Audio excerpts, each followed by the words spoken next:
In today's video, I'm going to show you how to change PayPal business account to personal account. So once you log in your profile on any browsers that you have, just scroll all the way down and select contacts.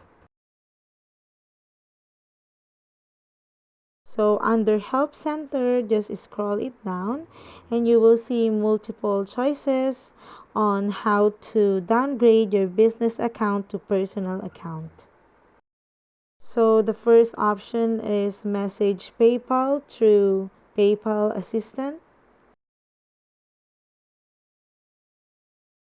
So you can type in here the problem you wanted to fix, or you can go back and try to call them by clicking Call Us. So in here, you will be needing to follow these steps to be able to call Help Center on PayPal.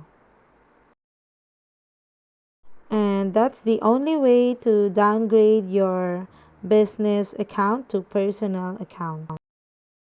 So guys, I hope you find this video helpful, and if you do, please don't forget to like and subscribe to my YouTube channel.